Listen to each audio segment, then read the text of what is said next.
Hello everyone. तो कैसे हैं आप सभी। सबसे पहले तो आप लोग को स्वागत है आपके हमारे नए यूट्यूब चैनल पर। तो यहाँ पे आपको सबसे पहले यहाँ पे संस्कृत का चैप्टर 1 क्लास 10th का चैप्टर 1 आपको पूरा हम क्लियर करा दिए थे। क्लास 10th का चैप्टर 1 जो मंगलम पार्ट था वो हम पूरा आपको क्लियर करा दिए थे। तो उसको अगर नहीं पढ़े हैं तो लिंक डिस्क्रिप्शन में है। इसके बाद आपको पूरा ऑब्जेक्टिव वो पढ़ लीजिएगा। तो आज की इस वीडियो में हम बताने वाले हैं संस्कृत के चैप्टर 2 का, यहाँ पे चैप्टर 2 चैप्टर का पाटलिपुत्र वैभव का पूरा ऑब्जेक्टिव सॉल्यूशन देंगे। इस लेसन में जितना ऑब्जेक्टिव होगा, जितना कठिन शब्द होगा, पूरा बताएंगे इसको में, मतलब पूरा एक्सप्लेन करेंगे। तो आज की इस वीडियो में इसी को आज हम क्लियर कराने वाले हैं। तो इसमें कुल हम लगभग 25 से 26 ऑब्जेक्टिव क्लियर कराएंगे। इसके बाद आपको इसमें पूरा याद कर लेना है, ठीक है। तो बिना देर किए हुए वीडियो को करते हैं स्टार्ट। तो सबसे पहले अगर चैनल पर नए हैं तो सब्सक्राइब कर दीजिए एंड अपने क्लासमेट के पास ये वाला शेयर कर दीजिए, वो भी पढ़ लेगा। तो चैप्टर 2 हम शुरू करने जा रहे हैं। चैप्टर 1 हम क्लियर करवा चुके थे। सबसे पहले इसमें बताया जा रहा है क्या कि पहला क्वेश्चन है यहाँ पे, ध्यान से अब देखिएगा, ध्यान से पढ़िएगा। पाटलिपुत्र वैभवम पाठ कस्य नगरस्य वर्णम। कहने का मतलब है पाटलिपुत्र वैभव का वर्णन किस नगर का वर्णन किया गया। इस पाठ में किस नगर का वर्णन किया गया, गया का। और दूसरा ऑप्शन है तिलौथुनास्य का, आरा का, कि पाटलिपुत्र का। तो आप यहाँ पे बता दें। तो यहाँ पे हम बता रहे हैं पाटलिपुत्र का, ठीक है। ऑप्शन नंबर डी यहाँ पे सही हो जाएगा। नेक्स्ट हमारा क्वेश्चन है। तो नेक्स्ट क्वेश्चन है हमारा, बुद्ध काले पाटलिपुत्रस्य नाम नगरस्य नाम किम। बुद्ध काल में पटना का नाम क्या था। बुद्ध काल में पटना का नाम क्या था। पाटलीग्राम था, पटना था, यहाँ पे पाटलीग्राम था कि यहाँ पे पुष्यग्राम था। तो यहाँ पे पाटलग्राम नहीं होगा, पटना तो आपका नाम है। यहाँ पे पुष्यपुरम भी नहीं होगा, होगा आपका option number C, Pataligram. Option number C हो जाएगा। अगला क्वेश्चन नंबर 3 में आ जाते हैं। तो क्वेश्चन नंबर 3 यहाँ पे आपको दिख रहा है, गांधी सेतु कुत्र अस्ति। गांधी सेतु कहाँ है। पटना में है, पहाड़पुरम में है, सासाराम में है, बक्सर में है। तो गांधी सेतु आपको मिल जाएगा ऑप्शन नंबर ए, पटना में। अधिकतर इसमें पटना में है क्योंकि पटना के बारे में आपको इसमें पढ़ना है। तो आपके अधिकतर चीज़ इसमें कहाँ मिलेगा, पटना में मिलेगा। तो यहाँ पे हम आगे आ जाते हैं। तो नेक्स्ट क्वेश्चन है हमारा, नगरस्य पालिका देवी अस्ति। नगर माने गया, सॉरी पटना का नगरस्य पालिका देवी कौन थी। पटन देवी थी, दुर्गा देवी थी, शीतल देवी थी, सरस्वती माता थी। तो इसमें पटन देवी थी, ठीक है। ऑप्शन नंबर हो जाएगा ए, पटन देवी। नेक्स्ट क्वेश्चन की ओर बढ़ते हैं। तो हमारा अगला क्वेश्चन नंबर 5 है यहाँ पे, कूटनीतम काव्य के रचनाकर का, मतलब कूटनीतम काव्य रचनाकर का कौन है। समुद्रगुप्त है, दामोदरगुप्त है, चंद्रगुप्त है, मेगास्थनीज है। तो कूटनीतम काव्य के रचनाकार हो जाएंगे। आपको बताइए आप कौन हो जाएंगे। समुद्रगुप्त तो नहीं होंगे, चंद्रगुप्त तो उनका इतिहास पीछे है, मेगास्थनीज भी इन्हीं के काल में आया था। तो इसका इसमें नहीं होगा, समुद्रगुप्त गुप्त वंश का है। इसमें हो जाएगा दामोदर गुप्त। ऑप्शन नंबर हो जाएगा बी, ठीक है। ऑप्शन नंबर हो जाएगा बी, दामोदर गुप्त। नेक्स्ट हमारा क्वेश्चन है, क्वेश्चन नंबर 6 है। याद रहे इसमें हम आपको कुल 25 क्वेश्चन बताएंगे, ठीक है। 25 क्वेश्चन जो पूरा VVI है, याद कर लीजिएगा। कस्य महापुरुष जन्मस्थल पाटलिपुत्र अस्ति। कस्य महापुरुष मतलब इसका कहने का मतलब है किस महापुरुष का जन्म पाटलिपुत्र में हुआ था। तो किसका हुआ था, गुरु नानक का हुआ था, राजा राम मोहन राय का हुआ था, महावीर का हुआ था, कि गुरु गोविंद सिंह का हुआ था। तो गुरु नानक का तो लाहौर में हुआ, राजा राम मोहन राय तो पीछे हिस्ट्री में पढ़ना है, तो ये इस लेसन में नहीं है। महावीर को पढ़ना है तो इनका जन्म यहाँ नहीं हुआ था गुरु गोविंद सिंह पटना में हुआ था, ठीक है। तो नेक्स्ट यहाँ पे पटना में जन्म हुआ था गुरु गोविंद सिंह का। इसमें ये भी क्वेश्चन पूछता है कि गुरु गोविंद सिंह कैमे यहाँ पे सिख संप्रदाय के कैमे गुरु थे। तो 10वें गुरु थे, ठीक है। 10वें गुरु को प्रथम गुरु थे गुरु नानक। नेक्स्ट क्वेश्चन 7वां नंबर क्वेश्चन है इसमें कि कस्य राजधानी पाटलिपुत्र। किसकी राजधानी पाटलिपुत्र है। बिहार की है, उत्तर प्रदेश के, मध्य प्रदेश के, गुजरात की। तो आपको पता है बिहार की राजधानी पटना है। नेक्स्ट क्वेश्चन आ जाते हैं। तो 8वां नंबर क्वेश्चन है कि काव्य मीमांसा नामक रचना कौन किया है। काव्य मीमांसा के रचनाकार कौन है आप बताइए। राजशेखर है, दामोदर गुप्त है, चंद्रगुप्त है, मेगास्थनीज है। चंद्रगुप्त तो मेगास्थनीज तो नहीं होगा, ऑप्शन छाटिए। दामोदर गुप्त तो काव्य मीमांसा के नहीं है और वो तो पीछे पढ़ाएं आपको हम। और तो इसमें हो जाएगा राजशेखर। तो काव्य मीमांसा के लेखक कौन हो जाएंगे, राजशेखर। अगला यहाँ पे है 9th नंबर क्वेश्चन हमारा, अशोक के समय अस्य नगरस्य वैभव कीदृश। अशोक के समय इस नगर पाटलिपुत्र नगर का वैभव कैसा था। विपर था, असमृद्ध था, समृद्ध था, कोई नहीं। असमृद्ध तो नहीं रहेगा, विपर भी नहीं रहेगा, कोई नहीं के सवाल ही नहीं है। तो ऑप्शन नंबर हो जाएगा आपको सी, समृद्धि था, पूरा समृद्धि था पटना में अशोक के काल में, राजा अशोक के काल में। क्वेश्चन नंबर 10th में हम बढ़ते हैं। तो क्वेश्चन नंबर 10वां क्वेश्चन नंबर हमारा है कि बिहार कस्मीन नगरे गोलगिरी थी। बिहार के किस नगर में गोलगिरी है। तो पटना में है कि पहरम ग्राम में है कि नेक्स्ट ऑप्शन है यहाँ पे सासाराम में है कि बक्सर में है। तो आपको पता है कि ऑप्शन नंबर हो जाएगा यहाँ पे ए, पाटलिपुत्र में है। ठीक है, तो पटना में हो जाएगा आपका क्या बोलते हैं, गोलघर, गोलगृहमस्ती पटना। कस्य नगरा नामांतरण पुष्पपुर कुसुमपुर व प्राप्ते। किस नगर का नाम पुष्पपुर कुसुमपुर पर्याप्त मिलता है। तो इसको गया में हो जाएगा, तिलयानुसार में हो जाएगा कि आरा में है कि पटना में। तो पटना का नाम पुष्पपुर और कुसुमपुर मिलता है। नेक्स्ट हमारा क्वेश्चन है 11वां नंबर क्वेश्चन के बाद हम 12वां नंबर क्वेश्चन में जाते हैं। तो एशिया महादेश का दीर्घतम सेतु, बहुत बड़ा सेतु कौन है। तो राजेंद्र सेतु है, नेहरू सेतु, गांधी सेतु कि इंदिरा सेतु। तो बताएं हम पीछे ही कि गांधी सेतु बिहार में है, गया जिला में है, गया जिला में नहीं है, सॉरी पटना में है। तो ये हो जाएगा आपको गांधी सेतु। ठीक है, 13वां नंबर क्वेश्चन है। आपको बता दें कि जितना भी है इसमें ज़्यादा ऑब्जेक्टिव नहीं पढ़ा बताएंगे हम आपको, सिर्फ 25 ऑब्जेक्टिव है। तो 25 ऑब्जेक्टिव में पूरा VVI है। ठीक है, इसके बाद हम 13वां क्वेश्चन नंबर में आ जाते हैं। कस्य काले पाटलिपुत्र से रक्षा व्यवस्था समृद्ध और असीत अस्ति। किस काल में, किस राजा के काल में पाटलिपुत्र की रक्षा व्यवस्था बहुत अधिक था। समुद्रगुप्त के काल में, चंद्रगुप्त काल में, अशोक के काल में, महाराणा प्रताप के काल में। देखिए महाराणा प्रताप तो यहाँ के नहीं हैं, तो ये नहीं होगा। अगला है यहाँ पे, तो यहाँ थे कौन, चंद्रगुप्त मौर्य शासन किए थे। तो बी हो जाए आपको चंद्रगुप्त मौर्य से। ठीक है, तो चलिए दोस्तों प्रश्न संख्या हम 14 में आ गए हैं। पाटलिपुत्र कस्य तटे अस्ति। पाटलिपुत्र किस तट पर है। तो पहला ऑप्शन है गंगा नदी पर है, गंडक नदी पर है, सोन नदी, यमुना नदी। यमुना नदी दिल्ली में, सोन नदी उत्तरी बिहार में, गंडक नदी भी उत्तरी बिहार में है। तो ये हो जाए आपको गंगा नदी। ठीक है, गंगराय नदी है सब बोला जाता है। अगला क्वेश्चन हम 15वां नंबर क्वेश्चन की ओर जाते हैं। तो 15वां नंबर क्वेश्चन हमारा यहाँ पे आप देख रहे हैं अपने स्क्रीन पर, गंगदाय ऊपरी दीर्घ सेतु नाम महादेश से दीर्घति। इस किस महादेश में है, मतलब जो गंगा नदी पर जो सेतु है वो किस महादेश में है। यहाँ पे ऑप्शन है ऑस्ट्रेलिया में, अमेरिका में, एशिया में, अफ्रीका में। आप कौन से महादेश में रहते हैं। तो एशिया, तो एशिया में है ये गंगा नदी के ऊपर सेतु। तो पटला यहाँ पे 16वां नंबर क्वेश्चन है। पाटलिपुत्र नगर प्रसिद्धि अस्ति रिक्त स्थान को भरे।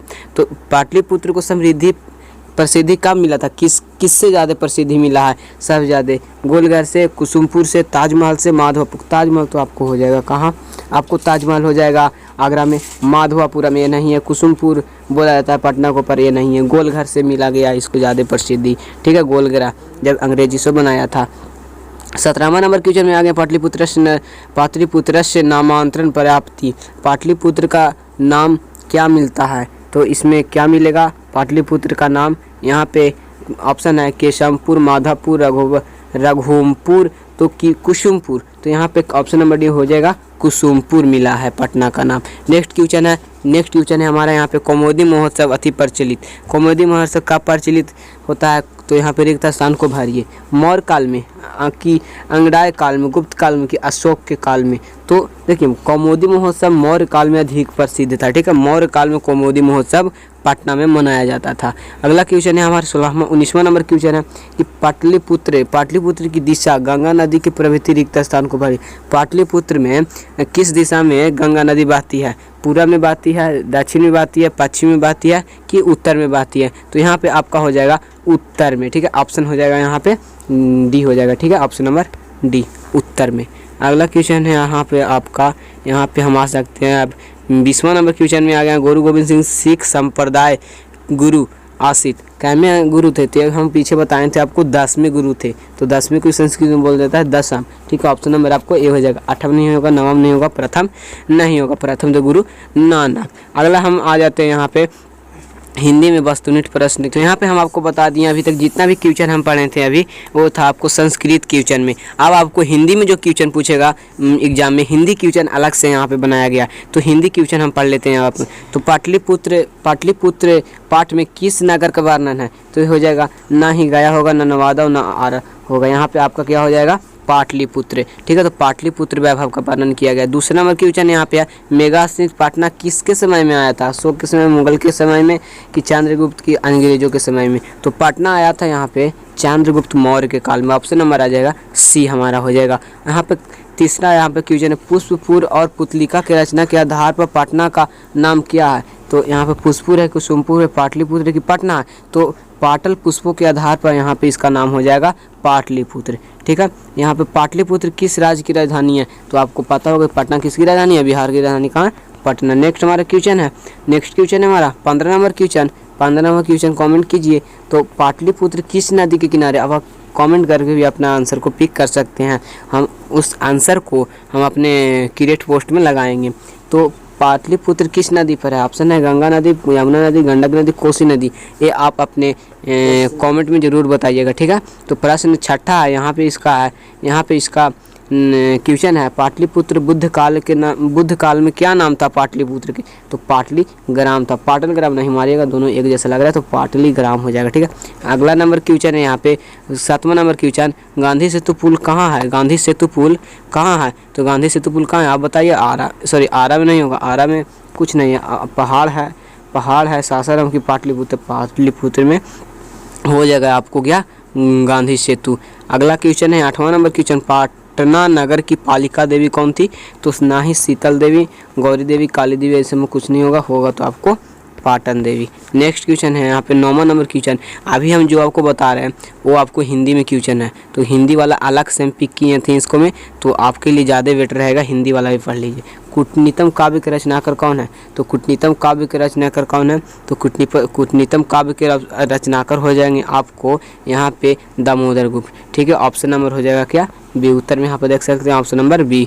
यहाँ पे 10वां नंबर क्वेश्चन है, राजशेखर की रचना काव्य मीमांसा किसने लिखा? राजशेखर। ठीक है, ये भी उल्टी क्वेश्चन पूछता है कि काव्य मीमांसा किसने लिखा? राजशेखर ने। 11वां नंबर क्वेश्चन है, पाटलिपुत्र में किस महापुरुष की जन्म स्थल था? पाटलिपुत्र में किस महापुरुष का जन्म स्थल हुआ था? तो यहाँ पे हो जाएगा गुरु गोविंद सिंह, जो 10वें गुरु तो पीछे ही बताएं 10वें गुरु थे, जन्म हुआ था पटना में। ठीक है, 12वां नंबर क्वेश्चन के अगर हम आगे बढ़ जाते हैं तो 12वां नंबर हमारा क्वेश्चन है, चंद्रगुप्त किस वंश का संस्थापक था? चंद्रगुप्त किस वंश का था? मुगल का था, मौर्य का था, परमार के कोई नहीं। तो आपको पता होगा कि चंद्रगुप्त किस वंश के थे? तो चंद्रगुप्त थे हमारे मौर्य काल के संस्थापक। नेक्स्ट आते हैं हम 13वां नंबर क्वेश्चन में। तो सिखों के 10वें गुरु कौन थे? सिखों के 10वें गुरु कौन थे बताइए प्यारे दोस्तों, बताइए। गुरु गोविंद सिंह थे, अर्जुन देव से, परमार वंश थे कि गुरु नानक थे? तो यहाँ पे आपके हो जाएंगे सिख के 10वें गुरु गोविंद सिंह। ऑप्शन नंबर हो जाएगा यहाँ पे ए। ठीक है, गुरु गोविंद सिंह। नेक्स्ट हम क्वेश्चन नंबर की ओर जाते हैं। तो यहाँ पे थोड़ा सा यहाँ पे जूम करके आपको बताते हैं। तो 13वां के बाद हम 14वां क्वेश्चन में आते हैं, पटना के किस दिशा में गंगा नदी प्रभावित होता है? तो यहाँ पे हो जाएगा उत्तर में। ठीक है, पटना के उत्तर में प्रभावित होता है। ऑप्शन नंबर हो जाएगा सी। 15वां नंबर क्वेश्चन है, किस काल में पटना का नाम पाटलीग्राम था? पाटलीग्राम था। ठीक है, तो यहाँ पे बुद्ध के, महावीर के, अशोक के कोई नहीं, तो पाटलीग्राम था बुद्ध के काल में। ठीक है, भगवान बुद्ध के काल में था। 16 नंबर क्वेश्चन हमारा, यूनान का राजदूत कौन था जो आया था कहाँ से? यहाँ बोलते हैं यूनान से आया था, और फिर चंद्रगुप्त मौर्य के शासनकाल में आया था, जो वहाँ पे रहकर बहुत सारी किताबों को भी लिखा था। तो मेगास्थनीज आया था। ठीक है, मेगास्थनीज आया था राजदूत बन करके। अगला क्वेश्चन हम 17वां नंबर क्वेश्चन की ओर जाते हैं। तो प्यारे दोस्तों, महावीर मंदिर कहाँ है बताइए? महावीर मंदिर कहाँ है? तो महावीर मंदिर भी वहीं पटना में है। पटना के बारे में वर्णन है तो पटना से क्वेश्चन ज़्यादा रहेगा। 18 किस काल में पटना नाम प्रसिद्ध हुआ था? किस काल में पटना नाम प्रसिद्ध हुआ था? तो ये आपको हो जाएगा आधुनिक काल में। ठीक है, उत्तर यहाँ पे आपको मिल जाएगा, मध्यकाल में दिया गया, तो मध्यकाल हो जाएगा। मध्यकाल से पटना को हम क्या बोलते आ रहे हैं? पटना बोलते आ रहे हैं। पटना शब्द किस शब्द से हुआ? पतनम से, पतानम से कि पतनम से कि पश्चिम से? तो यहाँ जाएगा पतन से। ठीक है, पतन से क्या बना है हमारा? पटना जिला बना है। ठीक है, पटना गोल घर कहाँ है? तो ये तो आपको पता ही होगा, पीछे में क्वेश्चन पिक किए थे संस्कृत में। तो गोल घर कहाँ है? पटना में है। ठीक है, कमेंट में ज़रूर बताइएगा, आपको कमेंट को हम ज़रूर पढ़ते हैं, आपके कमेंट हमारे सबसे हेडलाइट पे रहेगा। 21वां नंबर क्वेश्चन है कि पटना इतिहास का कितना पुराना, पटना का इतिहास कितना वर्ष पुराना है। तो ऐसे कोई किताब में आप 2500 पढ़िएगा तो कोई में 2000। सबसे पहले यहाँ पे हम जान ले, आपको सब बता देते हैं। तो 2500 वर्ष का पुराना पटना का इतिहास है। ऐसे इसमें भी सही आंसर दिया गया। एशिया महादेश का सबसे बड़ा सेतु, तो पूरे एशिया का सबसे बड़ा सेतु हमारे गए पटना ज़िला में है, याद रखिएगा। गांधी सेतु सबसे बड़ा है। महात्मा गांधी सेतु जो है वो बहुत बड़ा है, एशिया के सबसे बड़ा सेतु है। कौमुदी महोत्सव कहाँ मनाया जाता है? कौमुदी महोत्सव कहाँ मनाया जाता है? वैशाली में, गया में, कि अगला ऑप्शन है पटना में कि मुजफ्फरपुर में। तो ऑप्शन यहाँ पर सी सही हो जाएगा। कहाँ? पाटलिपुत्र में मनाया जाता है कौमुदी महोत्सव। पटना में कौमुदी महोत्सव कब मनाया जाता था? तो ये मनाया जाता था आपको क्या बोलते हैं, गुप्त वंश में। ठीक है, गुप्त वंश में अधिक मनाया जाता था। पटना में ये मनाया जाता था गुप्त वंश में कौमुदी महोत्सव। ठीक है, कौमुदी महोत्सव मनाया जाता था। नेक्स्ट क्वेश्चन की ओर जाते हैं। तो कौमुदी महोत्सव किस ऋतु में मनाया जाता था? बात से तो कौमुदी महोत्सव बसंत में, वर्षा में, ग्रीष्म में, शरद में, कौन से ऋतु में मनाया जाता था? तो शरद ऋतु में। ठीक है, शरद ऋतु में मनाया जाता था, याद कर लीजिएगा। यहाँ पे भी बहुत VVI क्वेश्चन है, याद कर लीजिएगा इसको। ठीक है, नेक्स्ट हम 26 नंबर क्वेश्चन में जाते हैं। पाटलिपुत्र पटना के नाम से कब से प्रसिद्ध हुआ? पाटलिपुत्र पटना के नाम से कब से प्रसिद्ध हुआ? तो इसमें बताया, ऑप्शन है मुगल वंश के काल में, गुप्त के काल में, मध्य काल में, कि अंग्रेजों के काल में। तो सबसे ज़्यादा गुप्त वंश के काल में। ठीक है, या फिर उससे भी ज़्यादा हुआ था, इसे मध्यकाल में ज़्यादा हुआ था। आपको याद रखना है मध्यकाल में। चंद्रगुप्त के काल पूछेगा तो वो भी सही होगा। ठीक है, तो मध्यकाल में ज़्यादा हुआ था। किसके शासनकाल में पटना, किसके शासनकाल में पटना की शोभा रक्षा व्यवस्था काफ़ी उत्कृष्ट थी? तो यहाँ पे हो जाएगा चंद्रगुप्त मौर्य के काल में। ऑप्शन नंबर हो जाएगा बी। 28 नंबर हमारा क्वेश्चन यहाँ पे है, पटना का नामांतरण किया है? पटना का नामांतरण किया है? तो यहाँ पे ऑप्शन आपको हम बता दें, हरिपुर है, हाजीपुर है, पाटलिपुत्र है, कुसुमपुर है। तो यहाँ पे आपका हो जाएगा कुसुमपुर। नामांतरण किया गया था तो उसका नाम रखा गया था कुसुमपुर। आज की इस वीडियो में इतना ही ऑब्जेक्टिव था। आपको हिंदी में हम कितना ऑब्जेक्टिव बताए हैं? तो हिंदी में हम लगभग 28 क्वेश्चन बताएं आपको अभी, और अभी हम संस्कृत में आपको 25 क्वेश्चन पीछे बताए थे। तो याद रहे कि क्वेश्चन जो पूछेगा आपको क्वेश्चन एग्जाम में, उसमें एग्जाम में वो क्वेश्चन हिंदी में भी रहेगा, संस्कृत में भी रहता है, इसलिए आपको हम पिक करके अलग अलग बता दिए। तो टोटल हम आज 50 क्वेश्चन को पार किए हैं। तो इसमें पूरा हाई टारगेट है, हाई एग्जाम में आ सकता है। तो VVI ये क्वेश्चन था। तो टोटल हम बता दिए, इसमें हम 56 क्वेश्चन हम बताए हैं। ठीक है, आप बताइए आप कितना यहाँ पे पिक कर सकते थे इसमें। अगर चैनल पर नए हैं तो सब्सक्राइब कर दीजिए। मिलते हैं अगली वीडियो में। जय हिंद, जय भारत, वंदे मातरम।